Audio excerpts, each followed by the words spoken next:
Baik. Bismillahirrahmanirrahim. Assalamualaikum teman-teman semua. Waalaikumsalam Kedengaran nggak suaranya? warahmatullahi wabarakatuh. Kedengaran, Mbak.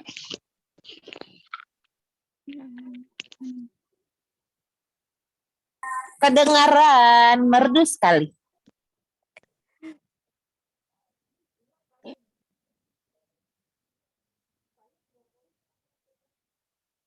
Apa kabar nih teman-teman semuanya? Alhamdulillah, luar biasa. Allahu Akbar. Salah. Tetap semangat. Allahu Akbar, Allahu Akbar. Balik lagi nih kita di Super Ngaji ya. Bareng X Elf. Iya Kak Fatu, semangat banget itu. Suara Kak Fatu dari tadi. Iya. Rindu. Iya, semalam aku nggak ikut AHO ya.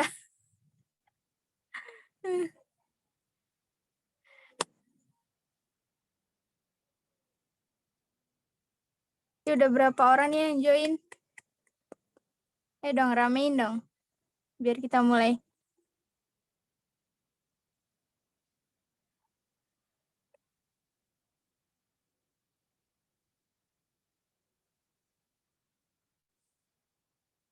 Oh ya, Super Ngaji kita malam ini bakalan diisi sama Kak Hana Sapitri ya. Kalau lupa tuh taruh ininya kemarin. Gimana ya?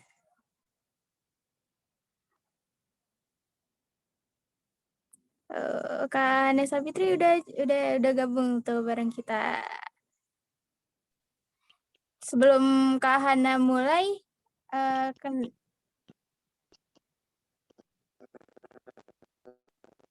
sebelum kita mulai, baiknya kita doa dulu ya.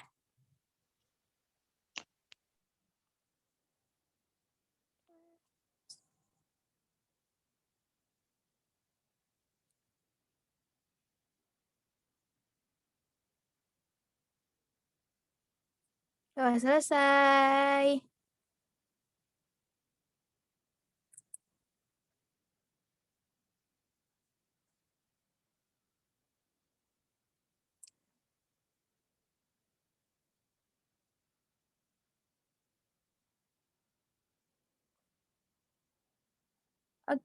Oke, tema Super Ngaji hari ini tuh Are you ready for Ramadan? Jadi kita mau tahu nih teman-teman sebelum masuk ke Ramadan udah nyiapin apa aja nih? Yo, udah pada nyiapin apa? Udah pada nyiapin baju lebaran belum?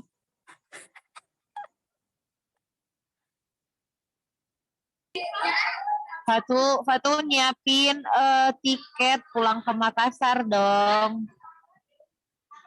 Sama ada buku Ramadan Planner. Apa lagi nih?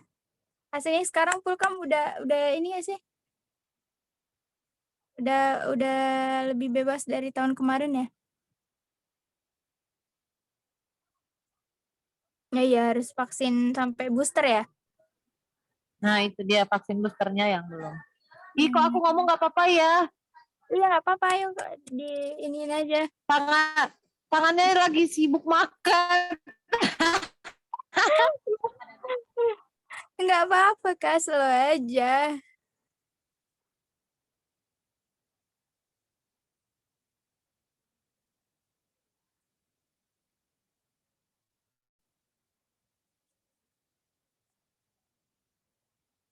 Ya siapa lagi nih yang lagi persiapan Ramadan tuh? Siapa aja? Tuh, Wah, itu belum, masih jauh katanya. Enggak, udah deket. Ini Ramadan tinggal ngitung hari doang. BTW, utang puasa ya udah pada selesai semua belum? Aku siapin monden dari sama teh Rio maksudnya. Itu kan anak. Aku siapin monde dan teh Rio kali ya, bukan Derio.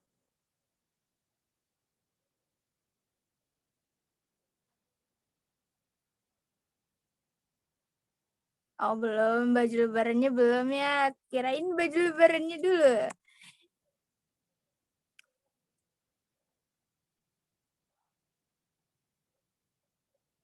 Ya apapun persiapannya, kayaknya kita ngobrol bareng Kak ini ya, Kak Hana dulu.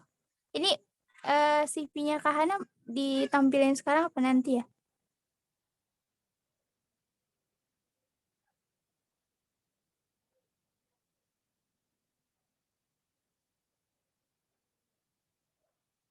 Iya beli baju lebaran sekarang. Kalau ya ini udah ada profil, udah ada CV-nya Kak Hana ya. Tuh, sedih baca tuh. Kak Hana tuh seumuran sama aku. Oh iya, salam kenal Mbak. Ya aku Hani, sama-sama 97 nih kita. Masya Allah. Masya Allah. Jadi ketahuan ya, udah tua. Udah seperempat abad Mbak. Aku belum masuk seperempat abad aku, soalnya aku September. Oh September. Ya. Oke. Kayak aku tahu September siapa. Gak jadi. Bercanda Mbak. Boleh dilanjut Mbak, maaf ya. Enggak apa-apa Tapi garing Kak. banget. Ini Kak Hana lulusan dari UGM. Kak Hana lulusnya tahun berapa Kak? Sebenarnya kalau di sini itu 2020, cuman wisudanya ikut yang 2021 bulan Februari. Ya Kak Hana pengalaman organisasinya banyak ya. Ya Allah. Biar nggak jadi kura-kura Mbak kuliah. Biar nggak jadi kupu-kupu ya, kuliah pulang gitu. Terus buat menuhin CV, astagfirullahalazim. Enggak jadi kupu-kupu tapi Mbak Hana jadi kura-kura ya. Ya, Masya Prestasinya Allah. juga Masya Allah ini.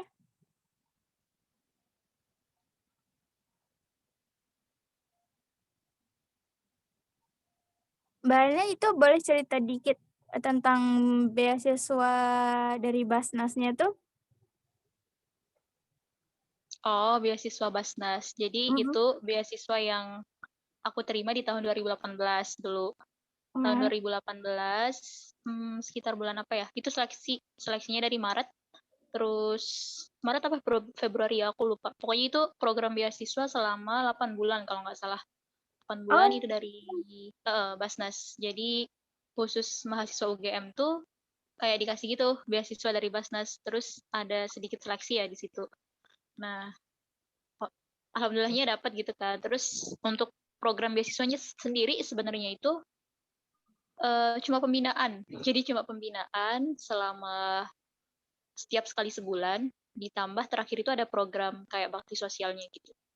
Gitu sih kurang lebihnya untuk yang beasiswa Basnas. Dia cuma ada 8 bulan ya Kak ya? Iya, nggak full yang 1 tahun, nggak nyampe 1 tahun, cuma 8 bulan aja. Dia cuma Gitu. nggak ada pembiayaan kuliah atau apa gitu nggak? Nggak, cuma dikasih uang saku. Oh. Iya. Tapi kan kalau di UGM tuh banyak banget beasiswa ya, dari yayasan-yayasan apa gitu. Jadi kadang-kadang teman-teman tuh dapat banyak double beasiswa. Misalnya dapat dari ini. Bahkan uang sakunya itu nanti bisa ngalahin gajinya PNS yang eselon berapa gitu. Masya Ini Allah. eselonnya paling bawah ya, Masya Allah gitu. Makanya, Masya Allah gitu ya, ternyata kalau orang yang menuntut rezeki itu selalu pasti ada aja jalan rezekinya. Mungkin salah satunya itu lewat beasiswa gitu. Mungkin nggak beasiswa dari orang tua gitu kan, orang tua kebetulan belum ada rezekinya ya, pasti ada rezeki yang dari yang lain gitu. Tapi ya jelas itu lewat Allah gitu kan. Nah, Allah yang menitipkan lewat orang-orang baik di sekitar kita, insya Allah. Seperti itu. Gitu, kakak. Kak juga ini freelance di Zenius Learning Education itu ngajar matematika ya sesuai jurusan? Bukan, jadi waktu itu tuh bikin soal malah. Bikin soal, tapi terus ini kan sebenarnya CV-nya belum ke-update ya. Nah, itu udah nggak lagi di Zenius. Jadi di Zenius tuh terakhir menjelang Lebaran tahun lalu. Oh, soalnya itu di sampai CV-nya kan 2021 ya. Iya. mau berarti ini CV 2021 ya, Kak, ya? Iya. Karena kemarin diminta sama Mbak Ainun tuh, Mbak tolong kirimin CV-nya ya gitu. Oke, bentar ya, bentar. Karena kan saya waktu itu lagi di luar dan Iya. CV-nya itu ada di laptop. Oh ini ya udah ini aja dulu non gitu, nggak apa-apa ya gitu. Oh, Mungkin kenal gitu. Mbak Ainun ya. Nah Mbak Ainun ini teman satu prodi saya. Cuman beliau kan angkatan 2016, saya 2015. Jadi kita Hmm. temenan dan satu organisasi juga, sempat satu organisasi. Ini buat yang mau kenal sama Kak Hana lebih dekat nih, ada di Instagram dan Twitter-nya ya, tuh ada Oh namanya. iya, iya, Masya Allah. Ya itu boleh dikunjungi akun IG-nya. Tapi emang nggak ada postingan sih Mbak, saya jarang posting. Paling kalau misalnya posting itu di story, jarang banget yang bikin feed.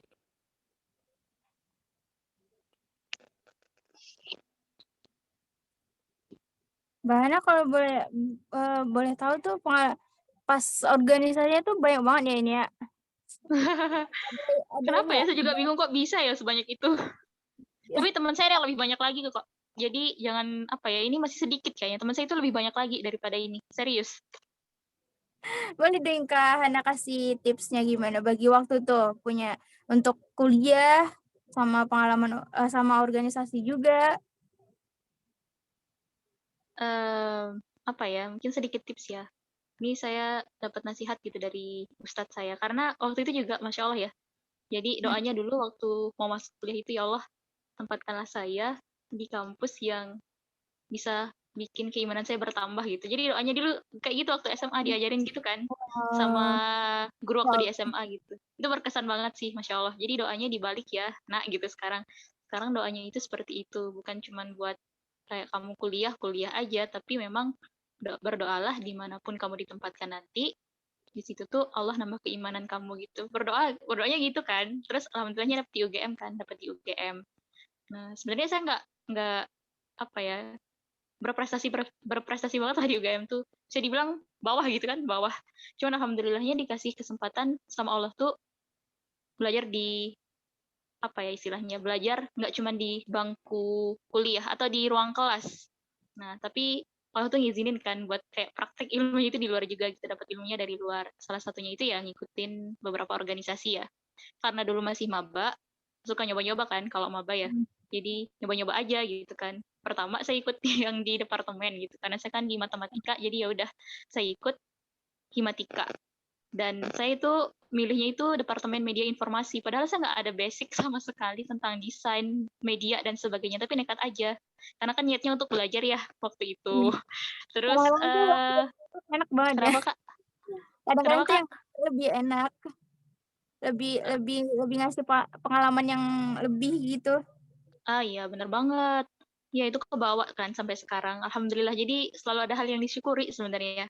Terus Ya. yang kedua itu iseng-iseng kan daftar daftar Departemen Kajian Lingkar Studi Sains. Jadi kayak lembaga keilmuan gitu kan di Fakultas MIPA UGM. Terus ngambilnya itu sok banget ngambil kajian gitu kan. Kajian yang isinya kayak teman-teman yang suka ngeriset gitu. Tapi saya nggak pernah ngeriset di situ. Paling cuma jadi panitia event doang yang di Kajian Lingkar Studi Sains. Cuman alhamdulillahnya sih positifnya itu dapat ini ya, giroh atau semangat dari kakak-kakak di situ kan. Kakak-kakak yang memang jago-jago banget gitu kan. Ya kita mengambil semangatnya gitu, walaupun kita mungkin tidak bisa berprestasi seperti beliau.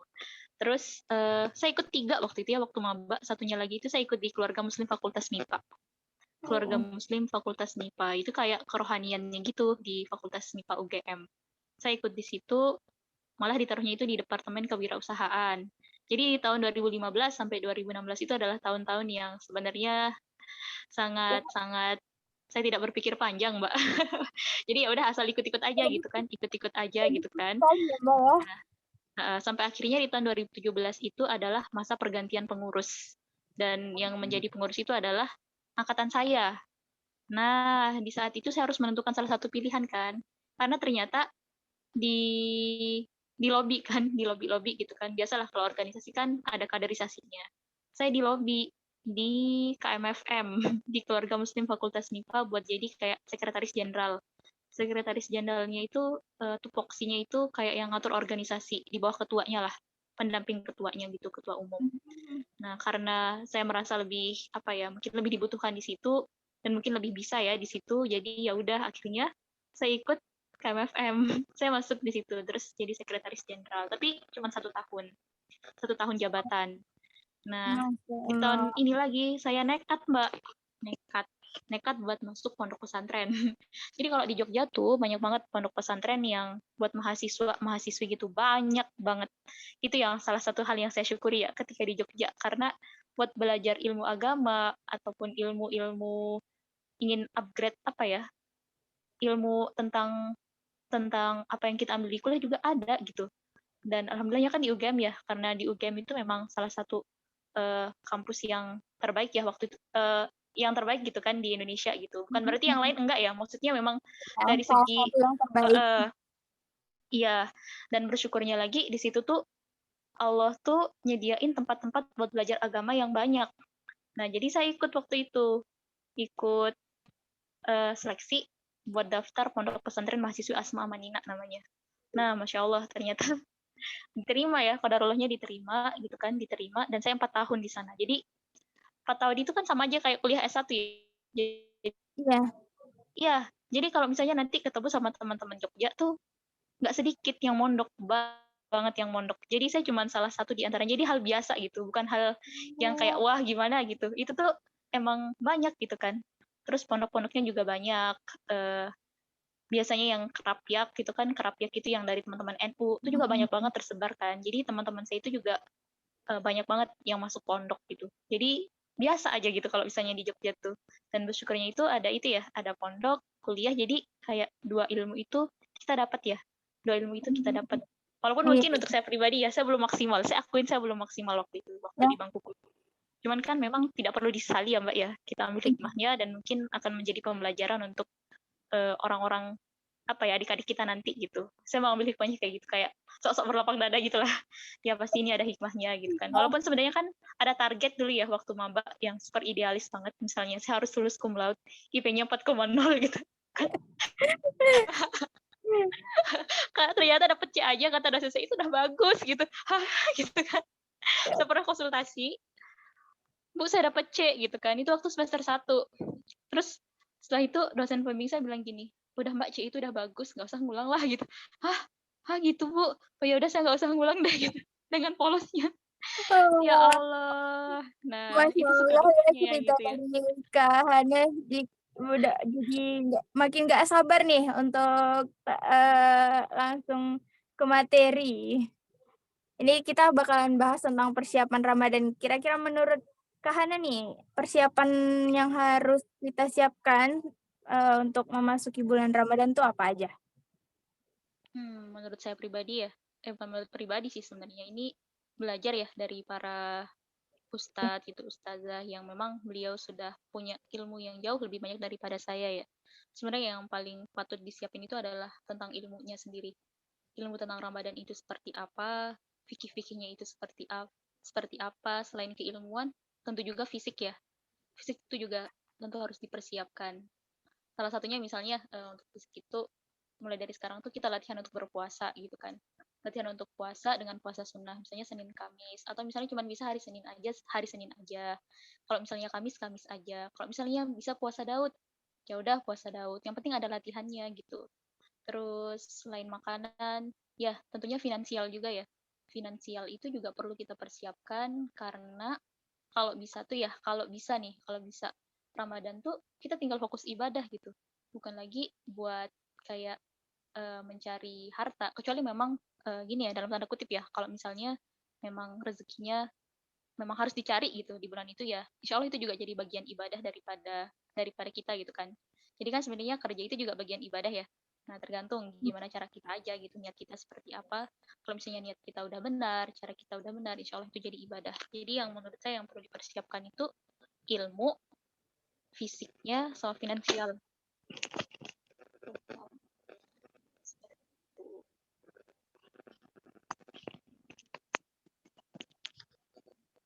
Dan mungkin yang banyak yang paling perlu itu adalah ilmunya ya, itu ilmu fisik dan finansial. Karena sebenarnya kalau finansial, kalau rezeki itu insya Allah selalu ada ya gitu. Dan Allah tuh udah menjamin bakal dikasih rezeki. Setiap makhluk yang bernyawa itu akan selalu ada rezekinya. Insya Allah. Gitu. Oh ya Mbak, namanya siapa ya? Mbak siapa Aku tadi? Hani ya. Siapa? Hani ya. Oh Mbak Hani. Oh Hana dan Hani. Siap, siap, siap. Oke Mbak Hani. Gitu kira-kira Mbak.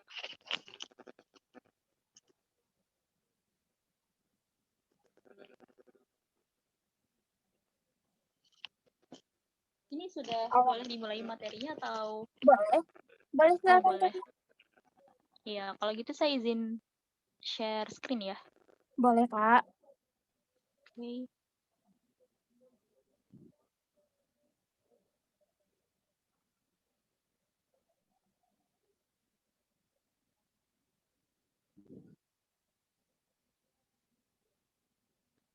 Layar saya sudah masuk ya?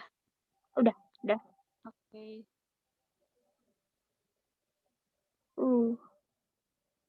Ini hasil belajar desain kah?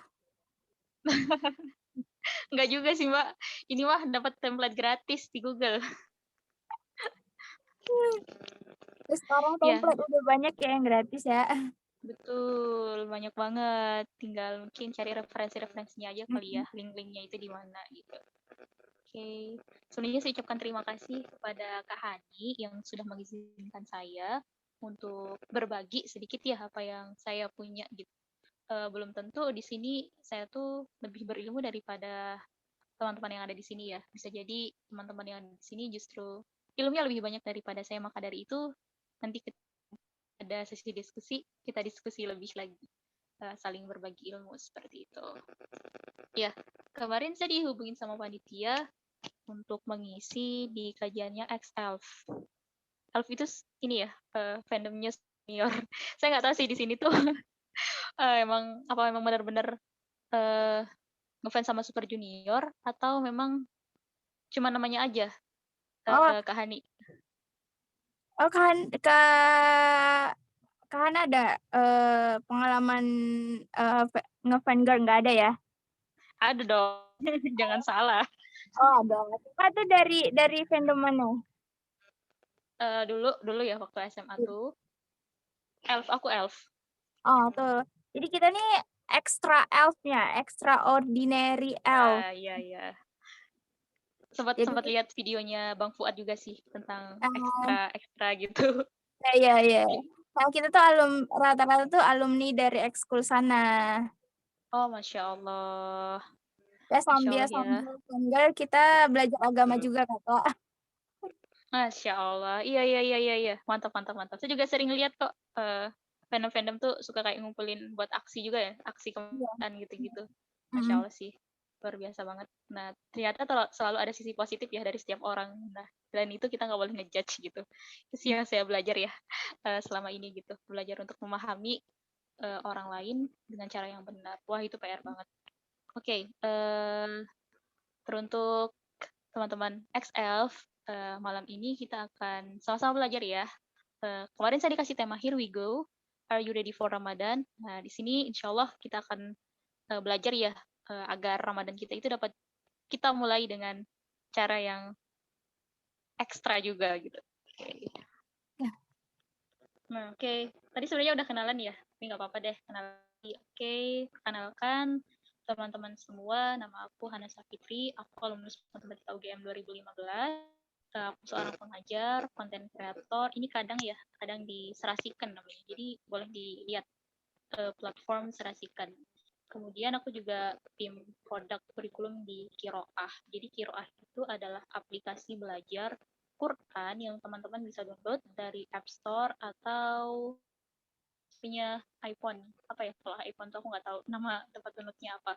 Nah, bisa download di situ. Dan untuk Ramadan kali ini, Kiroah lagi buka program Kiromi namanya, Kiroah Ramadan Academy. Barangkali ada teman-teman yang berminat ya buat daftar, nanti bisa japri aku lewat Mbak Ainun. Nah, insya Allah kalau misalnya teman-teman ikut Kiromi, akan diajarkan secara private. Private artinya satu guru, satu murid gitu. Dan lumayan ya, nah menjelang Ramadan ini untuk meningkatkan kualitas bacaan Quran ya. Salah satu goal yang harusnya kita punya gitu kan sebagai seorang muslim ketika Ramadan nanti. Dan aku pernah jadi elf pada masanya. Nah, kapan? Ketika Mereka aku tuh SMP biasanya kelas siapa? 3, Aku penasaran. aku Kyuhyun. Makne ya? Kyuhyun. Kenapa? Makne. Oh iya, iya. Soalnya Kyuhyun tuh pinter kan. Nah, aku tuh suka matematika kan. Dari SD itu aku suka matematika, SMP matematika. Nah, terus aku tahu tuh Kyuhyun tuh dapat medali dulu. Nah, makin wah keren juga ya nih orang gitu kan Kyuhyun. Ternyata beliau juga pintar ya, pintar banget di matematika gitu. Jadi itu tuh yang bikin aku dulu stand sama Kyuhyun gitu. Coba. Tapi setelah apa ya? Setelah ikut kerohanian Islam tuh jadi kayak teralihkan gitu loh fokusnya karena memang kan waktu ikut kerohanian Islam waktu SMA agak sedikit sibuk ya karena memang diforsir di akademik terus di situ jadi kayak porsinya juga berkurang untuk apa namanya untuk ngelihat kayak update K-pop ya. Nah, cenderungnya malah ke drakor dulu. Drakor. Itu drakor kan. Nah, tapi setelah kuliah kemudian masuk ke pondok, itu kan emang ada aturan dari pondok ya. Aturan dari pondok tuh kayak nyimpan lagu barat, K-pop ataupun sejenisnya gitu. Jadi dengarkan gitu kan di dalam asrama.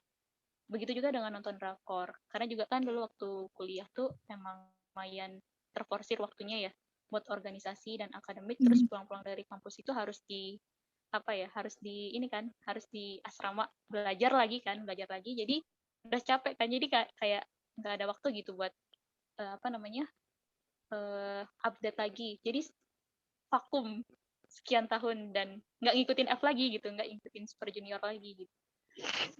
Nah, gitu ceritanya teman-teman semua. Tapi of course, menurut aku sih kita nggak boleh ngejudge lagi ya tentang manusia perjalanan itu sendiri karena aku ingat banget ada di suatu hadis itu dikatakan bahwa bisa jadi nih orang yang kita lihat saat ini tuh alim banget, solihah banget gitu. Tapi kita nggak tahu ternyata akhir hidupnya itu justru sebaliknya. Justru ada nih orang yang mungkin kita lihat tuh kayak iuh banget gitu nggak banget tapi ternyata di akhir itu Allah kasih kesempatan dia buat bertobat gitu ya dan itu tuh yang dilihat di akhir gitu akhirnya baik insya Allah itu menjadi tiket buat dia masuk surga gitu begitu juga ya dengan para mungkin kita sekarang lagi suka-sukanya ya dengan Super Junior, BTS atau apalah itu ya nah sambil kita doakan ya siapa tahu kan dapat hidayah dari Allah ya kita kan nggak pernah tahu toh kayak gitu kan nah aku juga baca-baca cerita kan kayak misalnya ada kayak Maurice Busaile, beliau itu adalah seorang ilmuwan di Perancis gitu kan yang benci banget sama Islam tapi setelah meneliti mumi Fir'aun malah dia tuh masuk Islam gitu. Banyak juga kan cerita-cerita lain kayak yang beliau itu kayak dulunya anti banget sama Islam tapi justru memeluk Islam pada akhirnya. Tapi kita nggak pernah tahu ya akhir masa hidup seseorang itu seperti apa.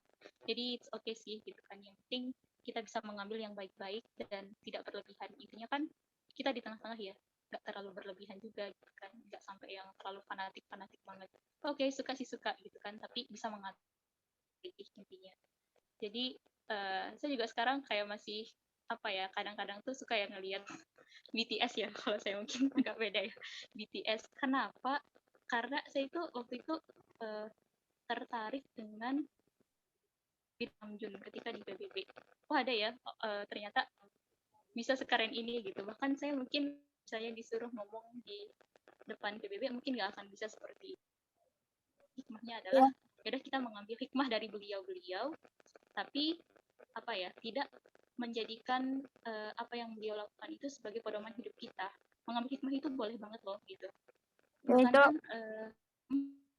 kenapa kak nggak ada ya iya bahkan kan hikmah itu adalah barang berharga milik orang beriman dimanapun kamu menemukannya maka ambillah gitu kalau misalnya kita emang menemukan di situ ya udah kita ambil gitu ketika kita menjadi elf misalnya tapi kita tahu gitu batasannya harus seperti apa walau alam sih ini dari perspektif saya mungkin dari yang lain nanti akan berbeda lagi gitu itu nggak masalah sih karena setiap orang pasti punya pendapatnya sendiri-sendiri oke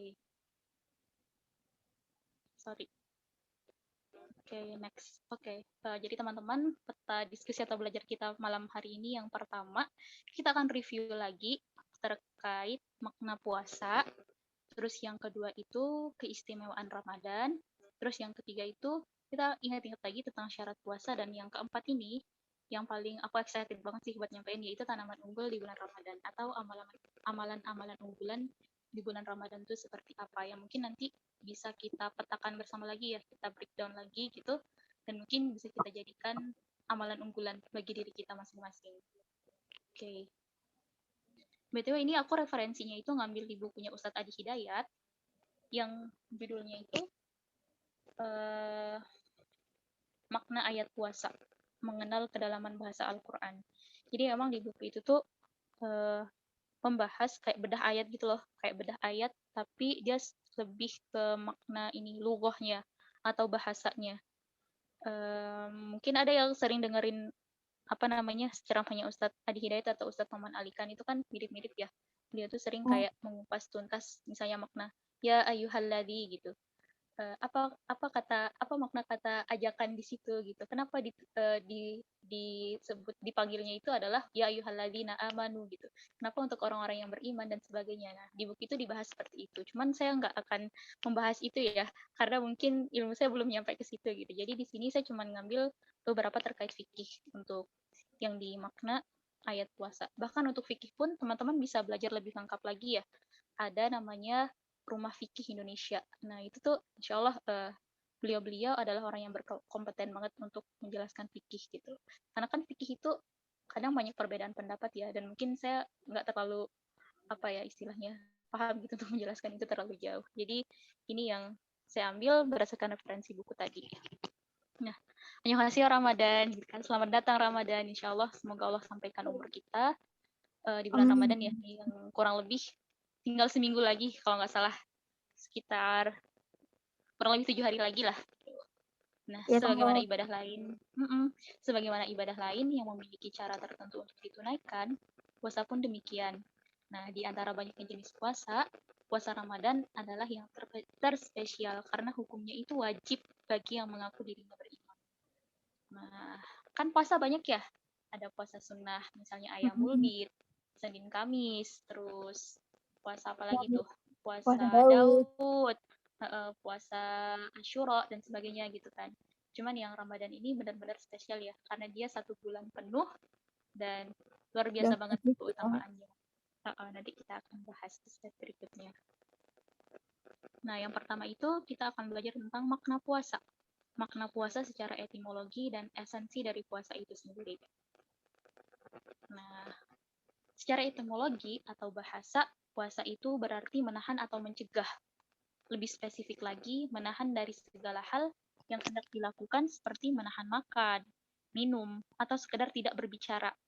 Nah, pada makna ini, Al-Quran itu menggunakan istilah saum, dan hanya tersebut 1 kali di dalam Al-Quran. Ada yang tahu kata saum ini tersebut di Quran surat apa? Tahu nggak ya? Aku nggak tahu. Aku kasih clue. Jadi,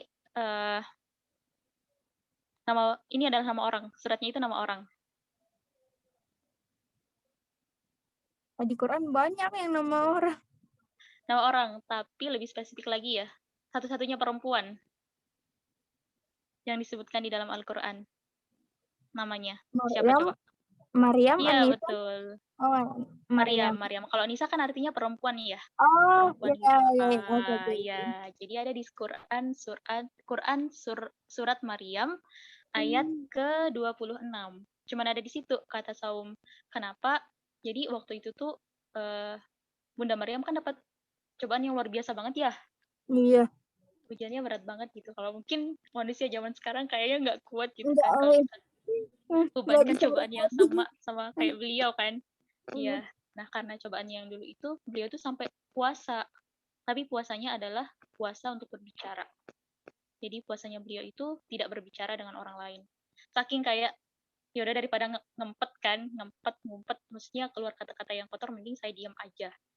Mungkin di situ ya, ada kalanya diam itu adalah emas. Mungkin seperti yang dilakukan oleh Bunda Maryam saat itu. Dan puasa seperti ini tuh maknanya lebih luas gitu kalau misalnya kita gunakan kata saum. Misalnya kayak tadi puasa bicara, mungkin puasa nonton juga ya besok ketika Ramadan ya. Karena jujur nonton itu addicted banget ya sih. Nonton tuh addicted banget ya. Terus puasa dari mungkin mendengar lagu-lagu yang nggak penting terus diganti ke murotal. Nah, itu kan juga bagian dari puasa gitu. Dan itu puasa yang di saum itu maksudnya bisa dipakai di waktu kapanpun gitu. Nggak cuman ketika puasa yang kayak yang dalam arti biasa ya, menahan lapar dan haus gitu.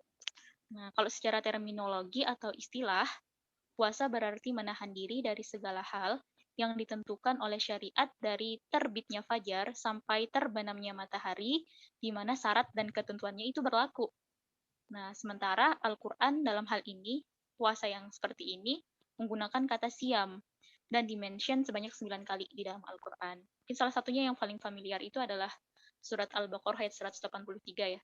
Yang di situ tuh perintah Iya, puasa bagi orang-orang yang beriman. Sebutkan ya ayyuhalladi na'amanu kutiba alaikumus syiyam kama kutiba alal ladzina min qablikum la'allakum tattaqun. Di situ ada kata-kata siam yang spesifik artinya ya, yaitu puasa menahan diri dari segala hal yang ditentukan oleh syariat dari terbitnya fajar sampai terbenamnya matahari di mana syarat dan ketentuannya itu berlaku. Tentunya menurut hukum-hukum syariat. Nah, seperti itu. Nah, kemudian puasa ini kan bagian dari rukun Islam ya.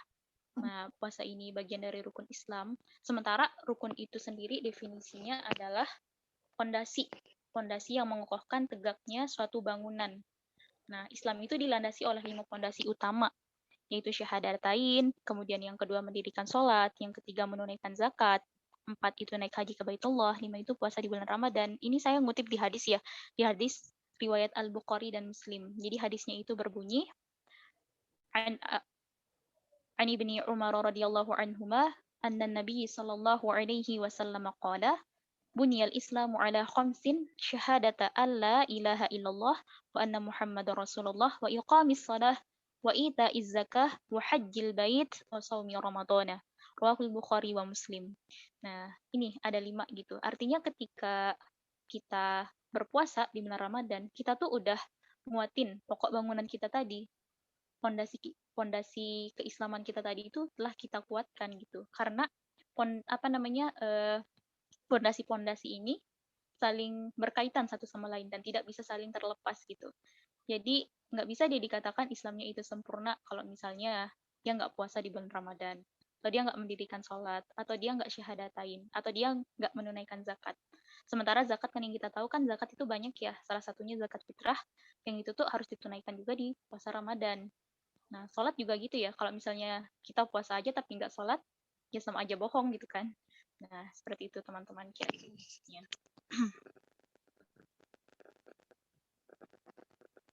Nah, puasa itu tuh sebenarnya endingnya ya la'allakum tattaqun, seperti yang dikatakan Allah di surat Al-Baqarah ayat 183.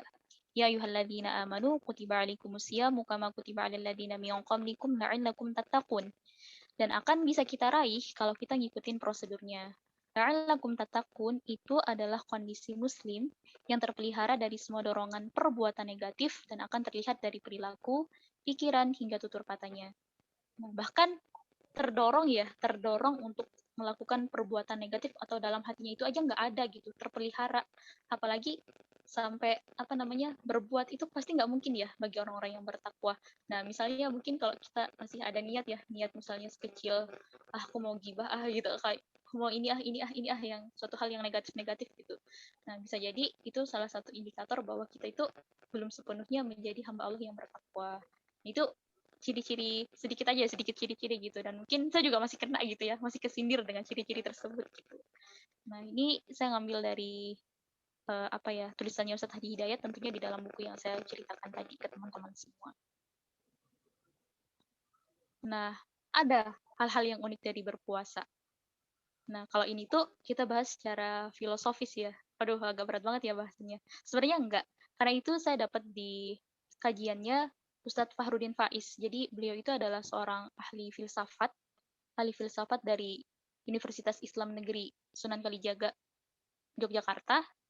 Dan kalau misalnya teman-teman nanti lihat di YouTube, banyak banget kajian beliau. Tapi, nyentuh banget gitu loh. Mungkin kelihatannya kajiannya filsafat ya berat.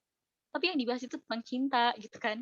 Terus tentang misalnya mencintai yang nggak pakai nafsu, kayak gitu-gitu loh. Nah, dan salah satu yang beliau bahas, yang saya temukan ini semalam banget nih, saya temukan tentang beliau tuh melihat puasa itu dari perspektif yin dan yang. Kan ada yang denger ya, yin dan yang. Saya lihat kalung yang kan ada simbolnya ya, yin dan yang. Yin dan yang. Yin dan yang itu kan artinya berpasangan ya, teori-teori yang berpasangan gitu. Nah, kalau nggak salah itu datangnya dari Cina ya, Allah alam saya juga lupa. Tapi beliau itu melihat dari sini. Jadi yang pertama ketika beliau melihat puasa itu dari perspektif tersebut, beliau menyadari bahwa yang pertama puasa itu kan perintah ya, perintah, tapi perintahnya itu untuk tidak melakukan. Padahal kan kalau dalam bahasa tuh perintah itu konotasinya positif. Hal-hal yang positif. Biasanya kita disuruh untuk melakukan hal-hal yang positif, bukan larangan ya. Nah, sedangkan larangan itu kan negatif. Jadi ini berpasangan nih antara positif dan negatif. Artinya memang dia diperintahkan tapi untuk menjauhi hal-hal yang negatif gitu. Nah, yin dan yang itu kan artinya berpasangan ya, seperti misalnya laki-laki, pasangannya perempuan, terus siang, pasangannya malam, dan sebagainya. Nah, itu beliau melihat seperti itu gitu. Yang kedua, berpuasa itu sebenarnya kita berkorban, tapi untuk memperoleh. Kan berkorban itu sebenarnya kita lagi, apa namanya ya, berkorban itu kita lagi eh, berusaha untuk bukan berusaha ya, berkorban itu kan menghilangkan sesuatu dari diri kita gitu, yang kita punya, kita korbankan gitu kan. Tetapi ketika berpuasa, ketika kita berkorban, artinya itu kita mungkin berkorban ini ya, berkorban waktu kita untuk apa ya, untuk beribadah gitu kan dengan giat, terus kita berkorban juga biar kita tidak menyakiti orang lain yang sebenarnya udah menyakiti kita gitu dan sebagainya. Tetapi di balik pengorbanan itu ternyata ada hal yang lebih banyak lagi yang akan kita peroleh nanti. Terus yang ketiga itu menahan untuk menikmati. Menahan tapi untuk menikmati. Biasanya kan menahan itu saya menahan rasa sakit ya sebagainya kayak gitu tuh loh. Menahan tapi di sini menahan untuk menikmati. Menahan untuk menikmati. Contohnya itu gini. Kan kita puasa ya. Puasa. Berarti kita selama seharian itu kita nggak nikmatin makan. Kita nggak nikmatin minum. Kita tahan semuanya. Kita tahan semuanya. Tapi nanti ada waktunya kita menikmati apa-apa yang kita tahan tadi, yaitu ketika di waktu berbuka puasa. Dan ini sebenarnya sejalan juga gitu, untuk menahan hal-hal yang lain gitu, bukan cuma hal ketika berpuasa. Misalnya, bagi kita nih, yang saya masih jomblo ya, misalnya masih jomblo, memilih menahan misalnya, menahan untuk tidak apa ya, tidak berhubungan dulu dengan orang yang bukan belum menjadi mahram kita. Nah, itu bagian dari menahan ya, karena dia yakin gitu. Nanti ketika waktunya itu dia akan menikmati perasaan-perasaan yang wah mungkin bikin berbunga-bunga ya. Saya juga belum tahu kan karena saya belum menikah gitu. Tapi pengalaman dari orang-orang bijak, orang-orang beriman itu mengatakan seperti itu gitu. Kalau ketika menikah itu pokoknya mereka tuh mengibaratkan dirinya itu seperti berbuka puasa. Masya Allah, berarti mungkin kita bayangin aja ya, kalau kita berbuka kan nikmat banget ya, ada perasaan nikmat gitu. Ketika kita menahan lapar seharian, kemudian kita makan, itu rasa makanannya beda aja gitu kan. Yang awalnya mungkin kalau misalnya lagi nggak puasa rasanya biasa-biasa aja, tapi ketika udah buka puasa, bahkan sambel, terus ada tempe, terus goreng tempe biasa ya, terus ada misalnya sayur bening gitu kan, wah makan itu aja itu jadi segar banget gitu, jadi nikmat. Terus yang keempat itu menyakiti untuk menguatkan. Kok bisa puasa menyakiti untuk menguatkan? Karena sebenarnya Allah tuh lagi melatih kita gitu kan, pelan-pelan. Oleh puasa itu untuk tetap tangguh. Karena kalau misalnya kita nggak lagi puasa nih, biasanya kan jam 8, jam 10, jam 11 aja tuh pagi tuh ya kita udah lapar kan kalau misalnya kita nggak sarapan. Nah, tapi kalau berpuasa tuh beda gitu. Bahkan ada yang nggak sahur tapi masih kuat berpuasa lebih dari 12 jam. Atau misalnya kalau misalnya kita lihat nih, saudara-saudara kita di negara lain yang puasanya lebih dari waktu durasinya itu lebih dari 18 jam ada juga ya. Lebih dari 18 jam itu juga kuat-kuat aja berpuasa. Nah, itu sebenarnya Allah tuh lagi melatih kita semua tuh untuk menjadi pribadi yang lebih kuat lagi. Terus yang kelima sama keenam itu adalah poin kemanusiaan untuk kehambaan dan tentunya kehambaan untuk kemanusiaan. Nah, jadi nilainya itu tidak hanya sekedar Allah ingin melihat kita taat, tapi tentu ada nilai kemanusiaan di dalamnya. Dan juga Allah tuh kan memerintahkan kita puasa itu dengan cara-cara yang manusiawi ya, ya yang bisa ditanggung oleh kita sebagai manusia gitu. Nah, jadi masya Allah ya, itu hal-hal yang unik sebenarnya dari berpuasa yang mungkin jarang kita ambil hikmahnya gitu kan. Wah, ternyata puasa itu banyak ya pembelajaran di dalamnya, bukan hanya sekedar yang mungkin yang kita tahu biasanya ya, tapi ternyata kalau misalnya kita gali lebih dalam, wah luar biasa sekali. Nah, oke, teman-teman, yang kedua, sekarang kita akan bicarakan tentang keistimewaan Ramadan. Nah, kenapa sih Ramadan ini menjadi istimewa? Karena sebenarnya dia adalah bulan turunnya Al-Quran dan diampuninya dosa-dosa. Di Arab itu, ketika datang bulan Ramadan itu kondisinya panas banget. Padahal kan di Arab sendiri itu udah panas ya. Bayangin nih, kita nih di Indonesia yang iklimnya tropis, kita pergi ke negara Arab, misalnya ke Mesir, itu panas ya? Panas. Apalagi ketika mereka puasa tuh panasnya itu berkali lipat. Tapi ternyata yang diturunkan ketika puasa itu oleh Allah yang diturunkan itu bukan hujan, tapi yang diturunkan itu adalah Al-Quran gitu. Insya Allah ya. Berarti kan Al-Quran tuh emang such of apa ya, kayak penyejuk jiwa gitu kan, obat bagi yang sakit. Terus Masya Allah luar biasa banget tuh. Di situ bulan diturunkannya Al-Quran dan diturunkannya jelas di situ ya, di tanah Arab gitu waktu itu. Insya Allah itu mungkin ya salah satu hikmahnya gitu. Nah, seperti yang Allah bilang dalam Quran surat Al-Baqarah ayat 185, bulan Ramadan yaitu bulan yang di dalamnya diturunkan Al-Quran sebagai petunjuk bagi manusia, penjelas serta pembeda antara hak dan batil. Kemudian di Al-Qadar juga dijelaskan bahwa sungguh kami telah menurunkannya Al-Quran pada malam Al-Qadar. Selain itu juga di hadis itu Rasulullah SAW bersabda, siapapun muslim yang berpuasa Ramadan dengan penuh keimanan dan berharap pahala, maka diampuni segala dosa yang pernah dilakukannya sebelumnya. Hadis riwayat Al-Bukhari. Kemudian ada juga hadis lain, puasa itu ditunaikan hanya untukku dan akulah yang memberi pahalanya. Sedang setiap kebaikan yang dikerjakan akan dibalas 10 kali lipat dari semisalnya. Hadis riwayat Al-Bukhari dan Muslim. Bayangin ya, dosa kita kan udah banyak ya. Kalau misalnya kita melakukan amal solih kan, kita dapat pahala. Tapi kan belum tentu pahala itu bisa menghapuskan dosa-dosa kita.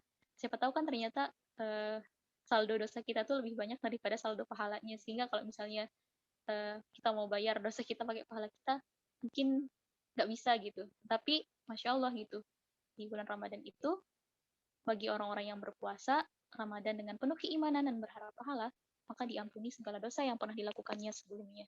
Insya Allah itu diampuni dosa-dosanya yang telah lalu gitu.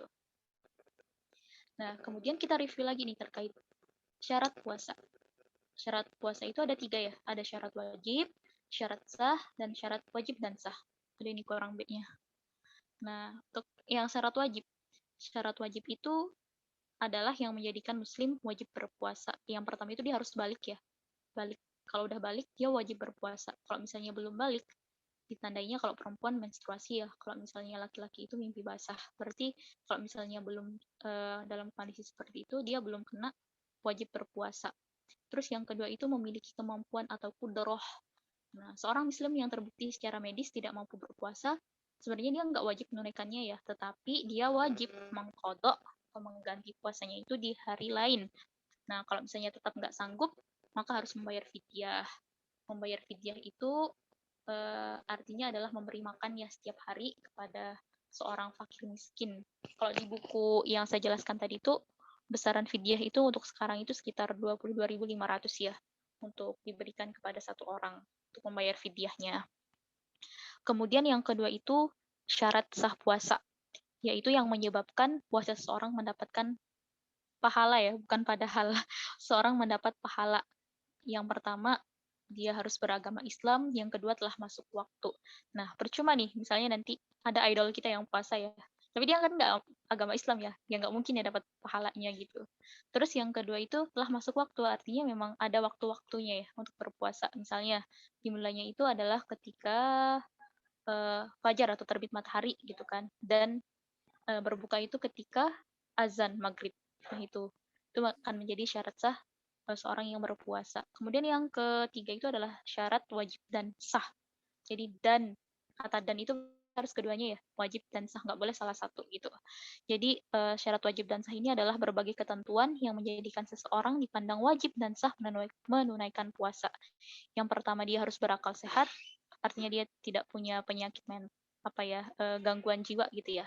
Terus yang kedua itu dia suci dari haid dan nifas. Kalau yang nifas itu udah tahu ya teman-teman, buat yang baru melahirkan. Biasanya kan keluar darah nifasnya. Itu bukan darah haid tapi darah nifas. Terus gimana cara berpuasa? Nah, cara berpuasa itu ditunaikan setiap hari di bulan Ramadan. Ini khusus yang puasa Ramadan ya. Yang kedua, menghindari segala hal yang dapat membatalkan puasa seperti makan, minum, terus masuk misalnya air ke dalam lubang-lubang dalam tubuh kita itu kan juga nggak boleh ya. Itu bisa membatalkan puasa, muntah dan sebagainya gitu. Terus yang ketiga, menghindari hal-hal yang tidak produktif, misal. Nah, ini buat saya juga ya, misalnya nonton drakor, dengerin lagu diganti dengan murotal mungkin. Nah, terlalu banyak tidur juga nggak boleh, karena itu tuh hukumnya adalah mubah gitu. Terus yang keempat itu tidak berhubungan suami istri ya, bagi yang sudah bersuami istri gitu. Dan kemudian hendaknya seorang muslim itu semakin produktif ketika berpuasa, baik siang ataupun malam. Jadi nggak sebaliknya gitu. Nah, Masya Allah ini berat juga ya ternyata. Nah, puasa itu sebenarnya adalah perisai dari keburukan. Maka janganlah engkau berkata kotor atau berbuat hal yang tidak pantas. Jikapun seseorang memprovokasi atau mencela, maka katakanlah kepadanya, saya sedang puasa, saya sedang puasa. Mungkin itu ya, kita harus kayak sambil nepuk dada, ya Allah, saya sedang puasa, saya sedang puasa. Mungkin bisa kayak bikin kita itu lebih bersabar gitu, atau jadi nggak jadi marah sama mereka mungkin yang memprovokasi kita atau mencela kita sehingga timbul rasa-rasa ingin marah. Nah, ini yang poin keempat nih. Poin keempat itu tanaman unggul di bulan Ramadan. Jadi kita harus berpikir ya tentang the best varieties gitu. Ketika di Ramadan dari sekian banyak amal solih yang ada di bulan Ramadan, kira-kira yang unggul, yang paling unggul itu yang mana sih? Nah, kita akan bahas. Pertama itu adalah sahur.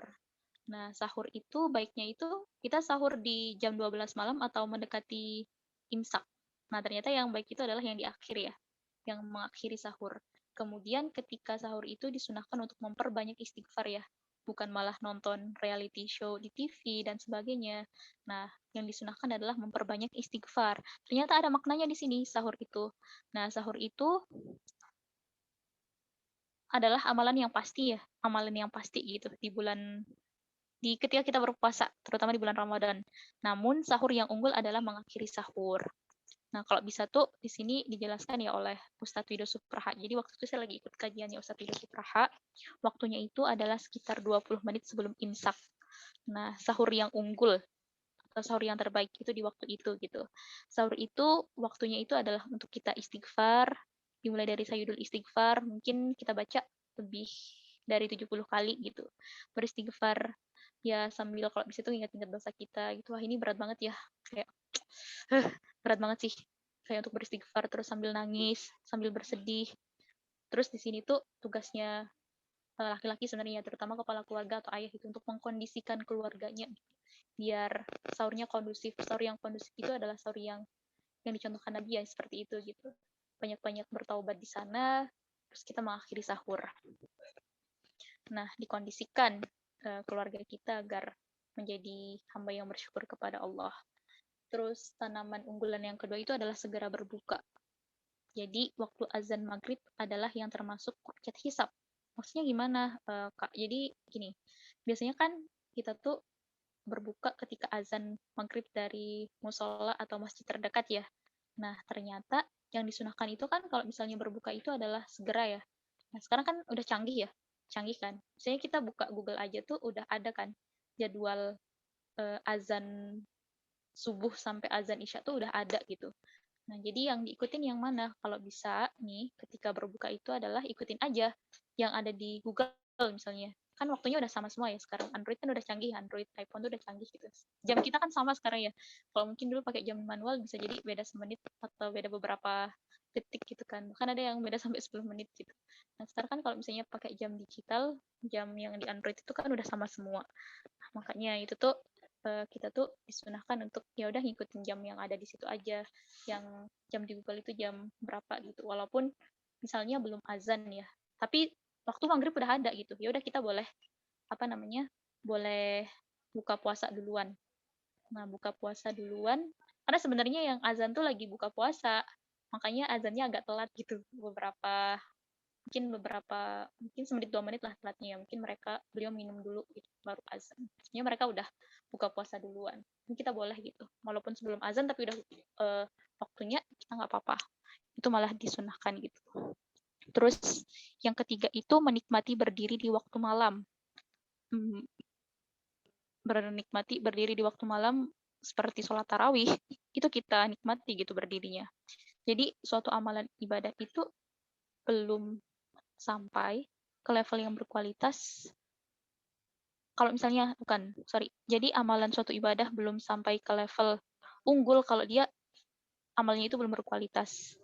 Misalnya kalau sholat tuh ya dinikmati sholatnya ya. Selain memang kualitas sholat itu ada di kuantitas dan kualitasnya, nah kita harus ya kalau bisa tuh lebih prioritas ke kualitas sih.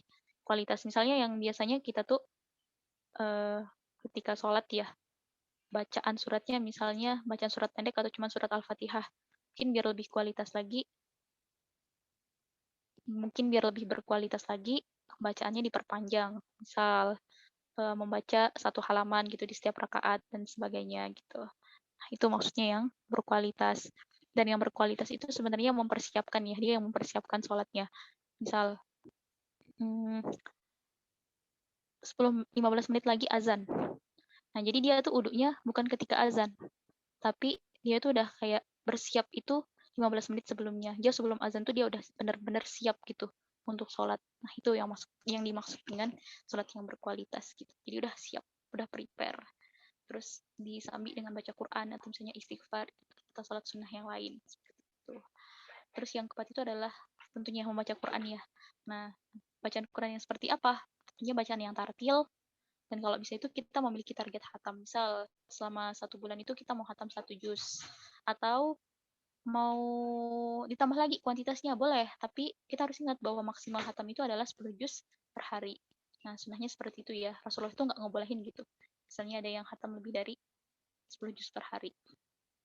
Yang kelima, zikir wa ad-du'a. Jadi zikir wa ad-du'a ini adalah kita banyak-banyak zikir. Kapan waktunya? Ternyata dari waktu asar sampai menjelang berbuka. Tapi kadang kita terbalik ya. Di waktu-waktu ini tuh biasanya digunakan untuk siap-siap buka puasa gitu. Terus yang keenam, ziswab, zakat, infak, sedekah, dan wakaf. Nah, jadi dimaksimalin juga ketika bulan Ramadan. Seenggaknya kita zakat ini ya, zakat fitrah gitu kan di sini. Sedekah tuh banyak bentuknya ya. Kalau sedekah itu kan nggak harus materi berupa uang ya. Lebih banyak misalnya senyum adalah sedekah, terus kita sedekah waktu dan sebagainya itu juga bagian dari sedekah. Sementara infak itu kan memang dia pakai materi ya, pakai uang gitu, itu berinfak. Tapi kalau wakaf itu beda lagi. Kalau wakaf itu dia mirip, walau alam sini saya benar apa enggak ya, wakaf itu lebih kayak ke suatu program gitu loh, program yang dijalankan. Misalnya saya mau wakaf di pesantren ini, dia wakaf jadi pahalanya itu akan mengalir selama program di pesantren itu berjalan. Itu yang namanya wakaf tuh bedanya. Terus yang ketujuh, memperbanyak amal solih. Nah, kalau di total ada sekitar 60 ibadah sebenarnya yang bisa kita lakukan ya. Saya punya PDF-nya kalau misalnya teman-teman mau. Itu yang nulis itu Ustadz siapa ya? Afwan, saya lupa namanya ya. Nah, ada itu. Nanti kalau misalnya teman-teman mau bisa minta di Mbak Ainun aja ya. Nah, itu ada, kalau di total ya ada sekitar 60 ibadah yang bisa kita lakukan. Dan amal solih itu nggak cuma tentang ibadah ya, tapi amal solih itu banyak gitu. Ketika kita bekerja dan niatnya benar, itu juga amal solih. Ketika kita masuk menggunakan kaki kiri ke dalam kamar mandi, itu juga bagian dari amal solih. Kenapa? Karena kita telah menerapkan adab-adab masuk ke kamar mandi gitu. Amal solih itu banyak banget ya, itu kita perbanyak gitu.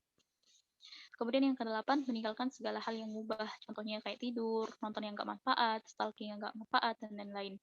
Terus yang kesembilan itu adalah berdiam diri di masjid. Nah, itu kita niatkan untuk iktikaf. Jadi misalnya kita cuma diam 2 jam, ya udah nggak apa-apa, itu diniatkan untuk iktikaf. Terus yang ke-10, mencari malam Lailatul Qadar. Nah, ini tuh yang merupakan puncak, bisa dibilang puncaknya Ramadan ya, puncaknya Ramadan. Nah, jadi makna mencari itu maknanya adalah ketika di waktu subuh itu mata kita tuh merah, letih, lelah karena kita beribadah sepanjang malam. Jadi kalau misalnya kita nih bilang, tadi malam saya berburu Lailatul Qadar, tapi ternyata ketika subuh tuh masih segar-segar aja. Nah, itu perlu dipertanyakan, dia udah benar-benar mencari atau belum. Nah, jika kondisi fisik seperti itu, karena ibadahnya sepanjang malam, maka itu yang dinamakan mencari. Oke, sudah sekian dulu materi dari bukan materi. Sekian dulu ya belajar kita pada malam hari ini. Saya kembalikan ke Kak Ani. Masya Allah ya, materi dari Kak Hana.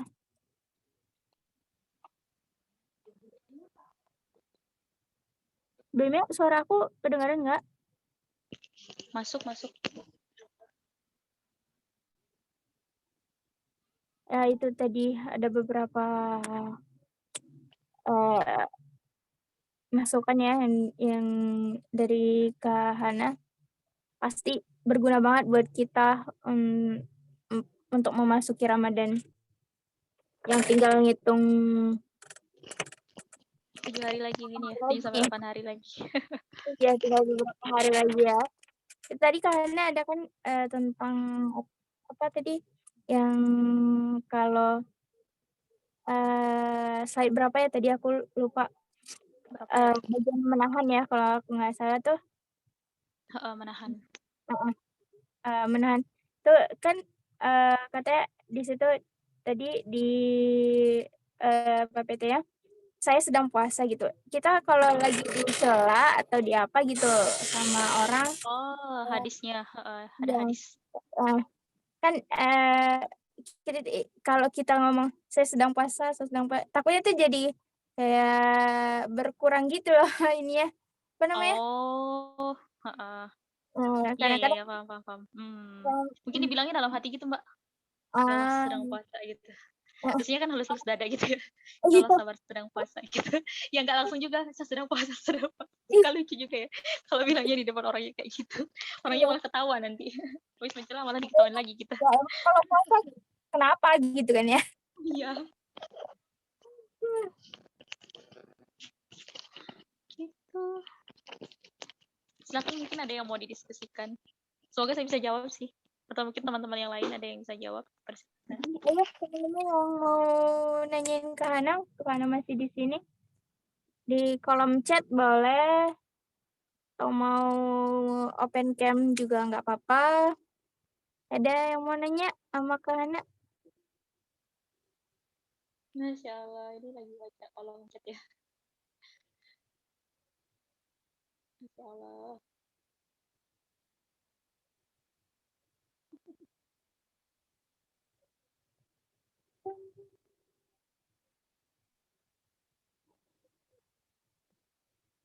Oh iya, itu ada Kak Fani. Raisen. Fatu Fani. Izin ini open mic. Nggak apa-apa. Apa itu baru tadi yang paling semangat tuh. Iya dong, harus itu. Oke, langsung aja ya. Ya, assalamualaikum Teh Hana, apa kabar? Baik dong ya. Aku pengen basa-basi tapi bingung Teteh nanya apa pertanyaannya apa gitu. Terima kasih hari ini sangat menginspirasi mulai dari tadi biodatanya aja udah sangat menginspirasi gitu karena ya saya mengiri gitu Teh ngedengar apa-apa yang Teteh lewatin di usia muda. Usia muda. Soalnya aku 5 tahun. 5 tahun di atas Teteh, aku 92, lain 92. Lain 92 ya Teteh ya. Jadi aku ngerasa ya Allah, nambah lagi nih deretan orang-orang yang aku iriin gimana nih. Untung aku nggak punya death note. Kalau ada mungkin aku bisa hilaf nulis nama Teteh.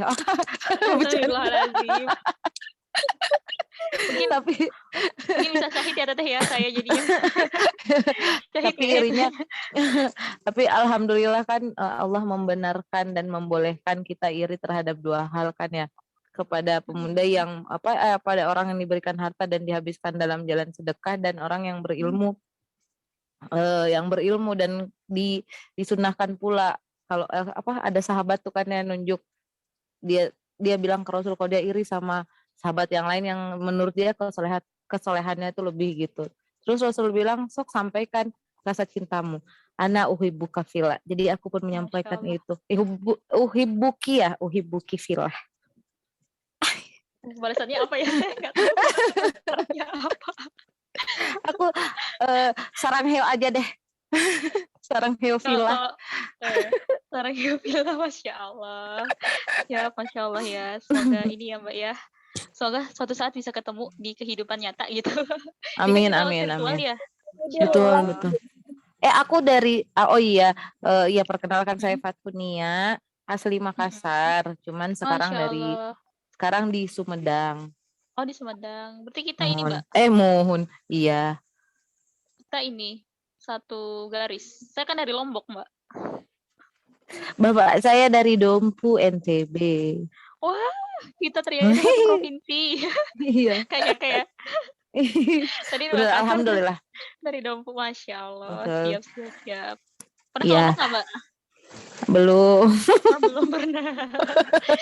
Oke, apalah. Sedih. Jadi dari materi yang Teteh sampaikan tuh, dan kebetulan saya di pondok sekarang yang ngajar Masya dan Allah. ngedampingin adik-adik santri, dan alhamdulillah pondok ini memang fokusnya menghafal Al-Quran. Jadi Masya dari Allah. yang Teteh Barakallah. amin, alhamdulillah. Dari yang Teteh sampaikan itu alhamdulillah gitu. Kami dipaksakan untuk bisa mencapai itu. Ya dengan hafalan, dia banyak baca Al-Quran, karena memang di sistem seperti itu kan ya, kalau di pondok tuh di sistem. Nah, cuman kadang jadinya mikir gini, ini kira-kira adik-adik kalau di luar mereka akan se-hype ini nggak ya nyambut Ramadan? Pas disampaikan, kita tinggal 7 hari lagi loh Ramadan. Wah, pada ternyata alhamdulillah. Terus kalau di luar sana akan begitu nggak ya? Kan rasanya kok nggak kelihatan. Iya, benar Mbak. Aku nggak tahu di sekitar rumah teman-teman tuh udah ada nggak ya hype Ramadan tuh terasa gitu. Kalau seingat aku mah dulu sebelum saat tiba Ramadan tuh masjid-masjid tuh udah, bukan tiba ya, mendekati Ramadan 2 minggu sebelum Ramadan tuh udah dipasangin apa tuh ya namanya teh, bendera-bendera Lampion. kecil-kecil ya, kayak gitu-gitu, Ya. kayak orang mau 17-an. Oh iya. Meriah gitu Tapi kan. iya, tapi sekarang nggak ada teh, beneran di sekitar pondok saya sekarang pun, sekitar pondok ya nggak ada. Itu terlihat ya, kenapa ya terlihat perubahan yang besar banget gitu. Nah, terus menurut Teteh yang membuat seseorang tuh menyambut Ramadan bahagia tuh apa sih? Apa kan sekarang mah kelihatannya kayak biasa kayak bulan biasa aja Ramadan di mata orang-orang gitu. Nah, menurut Teteh kok ada yang merasa seperti itu? Ada yang satu sisi merasa bahagia, ada yang satu sisi merasa ya udah sih gitu. Oh, iya. Yang Iya ya, Fatul lihat sih nangkap seperti itu. pertanyaannya. Ya. Masya Allah. Ini kayaknya saya dites doang nih sama Mbak Fatu nih. Wah, enggak Teteh. Aku soalnya karena aku terlalu tua gitu ya, enggak, umurnya banyak. Jadi kadang Kalau saya cuma beda 5 tahun. aduh itu mah satu periode penjabatan Bapak Oh iya Jokowi. bener juga ya, bener juga. Iya. Apa sih, soalnya kalau nyampein ke adik-adik tuh Fatu suka bingung milihin kata yang masuk ke adik-adik remaja gimana. Nah tadi Teteh tuh nyampeinnya halus, gampang, mudah dipahami, dan kayaknya ke adik-adik enakan gitu. Jadi sengaja aku nanya biar aku bisa nyampein lagi ke adik-adik. Aduh, oke. Siap. Itu mungkin seperti itu dari saya Teh. Terima Oke, kasih Teh Hana. Iya Teteh, sama-sama Teteh Fatu. Terima kasih juga atas pertanyaannya. Saya izin menjawab ya Teteh ya. Iya. Teh Hani juga makasih kesempatannya. Masya Allah, Assalamualaikum. iya. Waalaikumsalam warahmatullahi wabarakatuh. Mungkin salah satu faktor ya Teteh ya, yang paling mencolok gitu ketika semarak menyambut Ramadan itu mungkin adalah lingkungan di sekitarnya sih kalau menurut saya ya. Lingkungan di sekitar. Nah, kebetulan saya ngajar ya Teteh ya. Saya ngajar di sekolah Islam gitu. Dan memang hype-nya udah terasa kalau di situ kan. Jadi udah ada daurah gitu kan.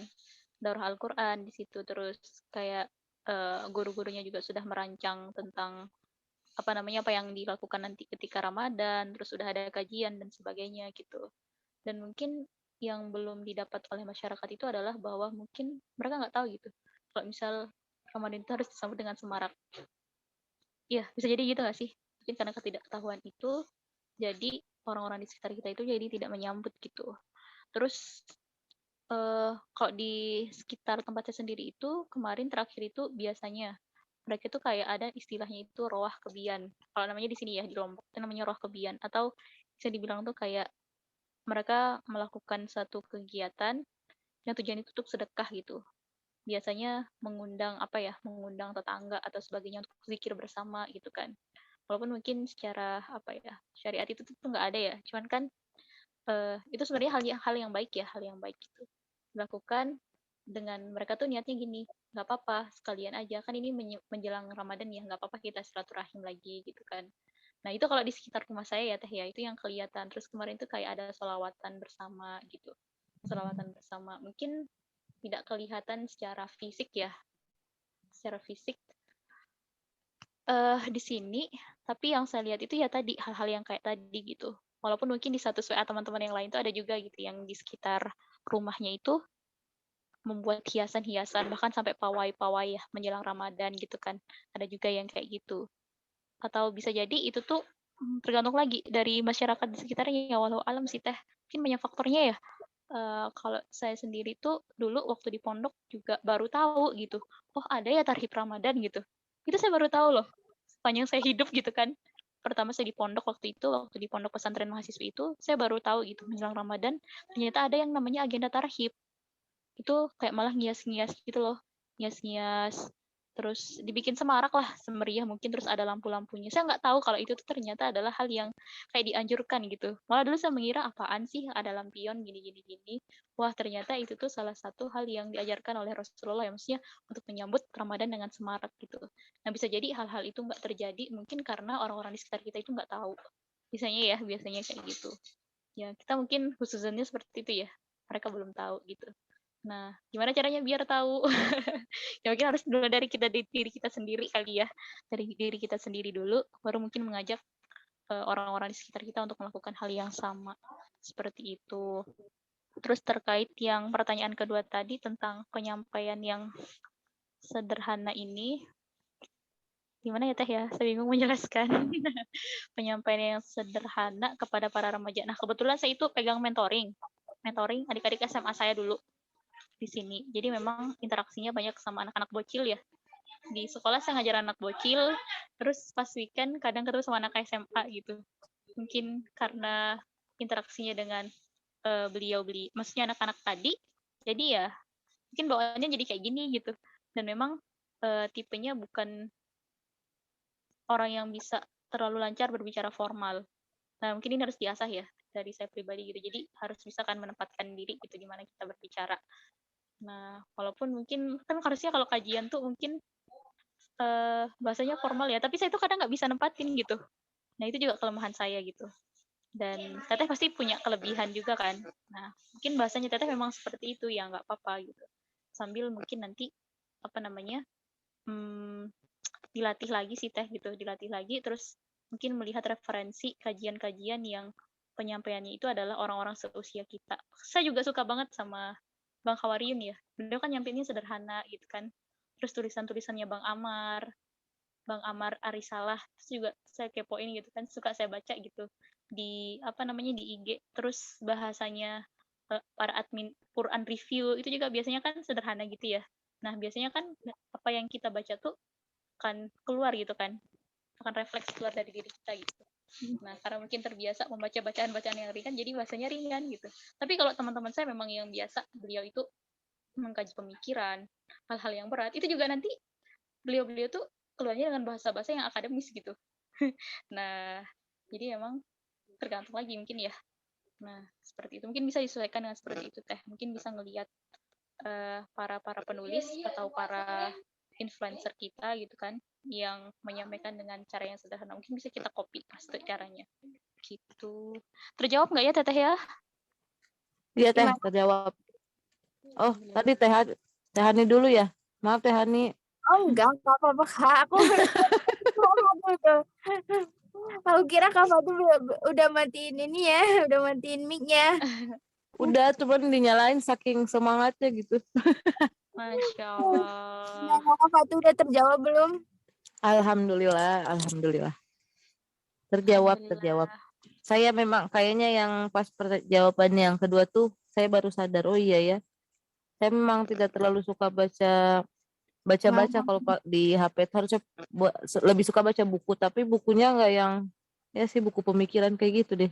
Pantesan ya saya juga Nah, susah iya nyampe. kan. Hmm. Nah, Ya, teman ya, saya ya. juga ada yang gitu, Masya Allah. Dia tuh keren ya, maksudnya baca-baca bukunya itu kan saya kadang insecure gitu kan. Masya Allah ini saya nggak ngerti gitu kan. Tapi emang dia nyampeinnya emang bahasanya akademis banget ya. Dan bahasa akademis itu kan biasanya orang-orang pinter gitu ya Teh ya. Nah gitu, Teteh mungkin termasuk orang-orang yang pinter gitu. Masya Allah. Amin ya Cuman Allah. mungkin perlu ini latihan lagi ya Teh ya. Biar Ya, bisa ya, betul. menyampaikan lagi gitu dengan bahasa yang lebih sederhana. Iya, Teh, siap. Nanti semangat mungkin ya Teh. XL nanti bikin kelas itu ya, public speaking gimana Teh Hani? Iya. Itu bisa banget tuh, keren banget. Masya Allah. Copywriting itu. Oh ya, Copywriting. copywriting ya. Ya, Ya, ya. boleh tuh copywriting. Ya deh. Iya, makasih Teh. Pertanyaan Sama-sama kedua kali ya, Teteh. Kak. Oh iya, boleh. Dari Imroatus Solia tuh. Bismillah, Assalamualaikum Kak Hana. Izin tanya, tips untuk memecut diri sendiri biar nggak males di bulan Ramadan gimana ya Kak? Jazakillah khairon kasir Kak. Masya Allah. Amin. Biar Wa nggak iyaki. malas nih buat kita semua nih yang suka malas. Iya. Nunda-nunda juga ya. Oh Nunda-nunda iya, juga. benar.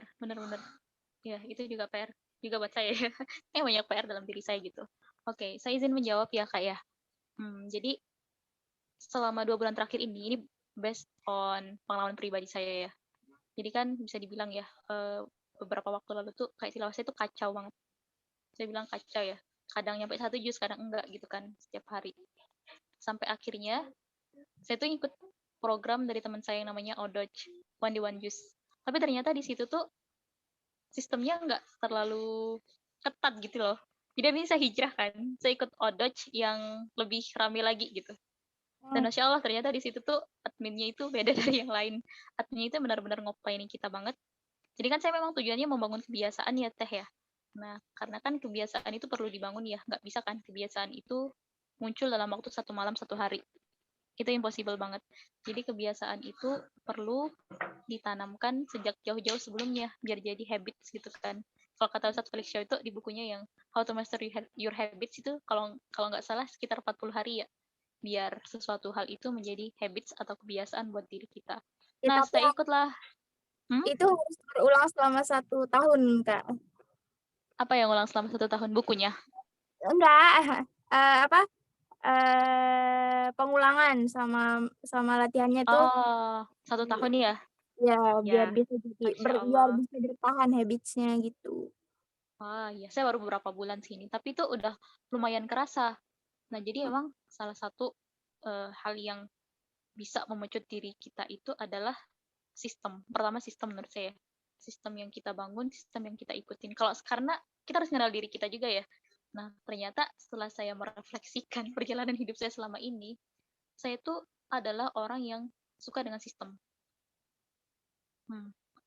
Jadi kalau nggak ada sistem tuh kadang nggak bagus. Maksudnya agak berantakan gitu. Agak berantakan, kayak kegiatan saya sehari-hari itu lebih berantakan gitu. Kalau kita SMA dulu tersistem ya?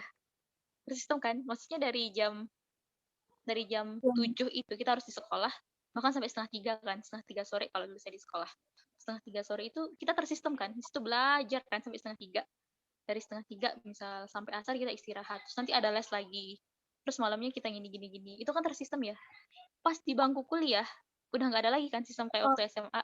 Jadi kita harus diri sendiri kita ya yang membangun sistem itu. Nah, saya sadar akan hal itu, akhirnya saya memilih untuk masuk asrama gitu. Karena di asrama itu lebih tersistem lagi. Karena kan ketika pulang dari kampus itu ada sistemnya. Nah, tapi yang nggak baik dari orang yang tersistem itu adalah bisa jadi nanti ketika sistemnya nggak ada dia malah kolaps gitu. Masang ya. Iya, dia malah nggak ini. Jadi ya itu. Pertama kenali dulu diri kita tuh orangnya kayak gimana sih? Apakah bisa gitu? dengan tidak tersistem atau gimana gitu kan. Nah ternyata wah sulit kayaknya kalau nggak ada sistem. Ya udah coba aja cari sistem yang sesuai. Nggak apa-apa sih kalau menurut saya ya.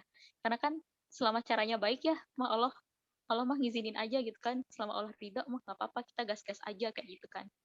Nah, akhirnya saya kemarin itu ikut program Odoj dan alhamdulillah itu berhasil gitu kan 1 juz sehari gitu kan, walaupun mungkin awalnya agak kepaksa gitu ya.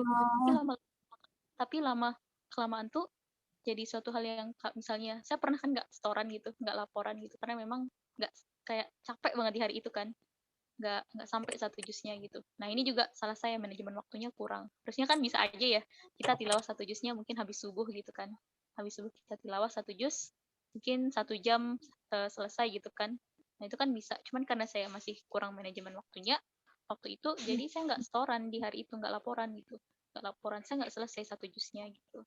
Dan itu tuh rasanya berbeda karena mungkin kita udah membangun habits, cuman coba membangun habits yang tadi ya, dan perlu memang betul kata Kak Hani tadi, perlu pengulangan yang lama gitu kan biar menjadi orang yang expert, dan itu udah menjadi akhlak dari diri kita gitu. Karena akhlak itu kan sebenarnya adalah suatu hal yang tertanam dalam diri kita, dan itu tuh udah jadi kebiasaan kita gitu, refleks kita ngelakuin, bukan hal yang berat lagi. Sederhananya itu adalah semisal kita lagi marah nih dan kita refleks ngucapin istighfar gitu, bukan kata-kata yang kotor. Nah itu bagian dari akhlak itu, sederhana itu kita bisa melihat akhlak seseorang gitu. Nah kalau misalnya itu udah tertanam dalam diri kita kayak tilawah 1 juz tadi, insya Allah itu tuh akan lebih mudah gitu. Kalau misalnya nanti misalnya sistemnya udah nggak ada ya, walaupun ya pasti ada cobaannya gitu kan. Cobaannya itu adalah karena nggak ada sistem tadi ya, mampukah saya bertahan gitu. Nah itu cobaan lagi gitu, cobaan yang berikutnya. Nah masya Allah, dan orang-orang yang kalau bisa misalnya mereka tuh berhasil tanpa sistem itu tuh keren banget sih. Nah karena jujur saya sendiri masih harus ikut sistem orangnya gitu, dan memang harus perlu belajar sih karena kan nggak selamanya fasilitas-fasilitas itu selalu ada gitu. Nah mumpung sekarang fasilitasnya ada, ya udah saya belajar di situ dulu gitu. Nah gitu sih kalau dari saya Kak, untuk memecut biar nggak males di bulan Ramadan. Coba aja misalnya ikut-ikut kelas apa gitu kan, yang di situ tuh sistemnya bagus. Tadi saya lihat di IG tuh ada 30 days make it better dari Quran review. Mungkin bisa aja ikut itu ya kalau misalnya ada rezeki gitu kan. Bisa ikut program-program kayak gitu tuh. Insya Allah itu tuh membantu untuk memanjut semangat kita. Ya seenggaknya kita nggak loyo-loyo banget lah. Seenggaknya ya ikutlah gitu, ada yang diikuti gitu. Walaupun mungkin ya, belum maksimal. Seenggaknya ada usaha ya. Karena insya Allah Allah tuh selalu melihat usaha dari kita. Karena puasa tadi kan seperti yang dikatakan di hadis tadi tuh, puasa itu ya cuman Allah yang tahu gitu, dan Allah yang menentukan pahalanya buat kita gitu. Bisa jadi mungkin menurut kita pahalanya segini, tapi ternyata di mata Allah tuh wah ternyata berlipat ganda, kita nggak tahu juga ya. Makanya puasa itu hanya untuk Allah gitu. Di sini tuh benar-benar kayak ya udah ini urusannya Allah gitu. berarti kita harus mulai ngenali diri kita sendiri dulu ya. Kita tuh bisa bisa semangat tuh karena apa gitu kan ya. Di Buat saya bisa seperti itu soalnya Kak gitu. bisa Tips dari bisa saya sih. bisa produktif tuh dengan apa gitu kan ya. Sebenarnya di XL pun nanti Ramadan banyak juga kegiatannya kita. Nah, Masya Allah. Berarti ini harus ikut ya Kak ya gitu. Ayo. Ya ada lagi nih mau nanya. Oke Kak, syukron katanya dari Imro'atus Sholihah. Afwan, wa iyaki, Kak Imratus Solihah. Semoga segera terpecut ya Kak ya. Semua, kita semua ya, nggak cuman Iya, Kakak betul. Imro'atus Sholihah ya. Semoga semuanya. Amin. Ada lagi nih yang mau bertanya? Atau Kak Hana tuh masih ada yang mau disampaikan? Oh, mungkin closing statement-nya kali ya Kak ya. Boleh. Karena Udah udah malam langsung ya. closing statement nih. Jam 11 kalau di tempat saya soalnya. Ya Allah. Oke. Saya izin share screen lagi.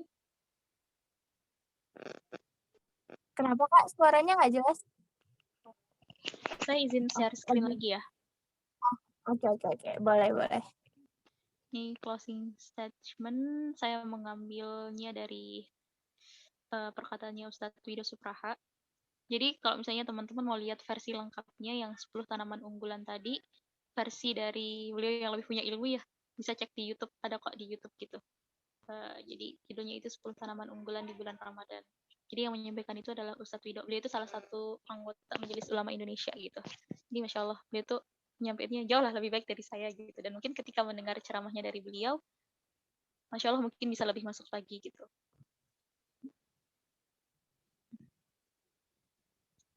Bentar, aku pecah ya. Nih, jadi puasa itu adalah bulan perjuangan. Amal prestasi bukan lagi hanya sekedar bulan pembelajaran. Jadi kalau kata beliau tuh, ya udah kita mati-matian gitu ketika di bulan puasa nanti. Kan kita nggak tahu ya, siapa tahu wah ternyata Ramadan terakhir ya. puasa ini tuh bener Ramadan terakhir. Nah, perasaan itu tuh sebenarnya kalau kita udah punya tuh luar biasa banget sih. Kalau misalnya kita udah bisa merasakan hal itu tuh jadi bekal yang luar biasa banget ya untuk melecutkan perjuangan kita di bulan Ramadan nanti insya Allah. Ya, terakhir jazakumullah khairan katsiran kepada Kak Hani, terus ada Kak Fatu ya, terus ada Kak Ro'atus Salihah yang menanyakan dan juga teman-teman yang lain. Nah, jadi yuk kita pemanasan dulu, mumpung masih ada waktu. Masih ada 7 hari lagi, sekitar 7 hari lagi untuk make it better lah untuk Ramadan tahun ini, insya Allah. Ya, sekian dari saya. Terima kasih banyak. Assalamualaikum warahmatullahi wabarakatuh. Jazakallah khairan, Kak. Amin. Pak Yaki, Kak Hani, dan teman-teman semuanya. Mungkin sampai sini ya super ngaji kita malam hari ini. Luar biasa sekali dari Kak Hana, materinya Masya Allah keren banget. Semoga kita bisa memasuki Ramadan dengan sangat baik ya dan melewatinya hingga ketemu lagi nih sama Ramadan tahun depan lagi. Karena kita nggak pernah tahu umur sampai mana. Aku pribadi minta maaf nih kalau ada kata-kata yang salah. Karena jujur ini mendadak banget jadi moderatornya. Baru dikabarin pagi tadi. Mohon maaf ya kalau ada kesalahan dan kekurangan. Terima kasih banyak buat teman-teman yang udah datang. Kita akhiri super ngaji malam hari ini dengan doa kafaratul majelis.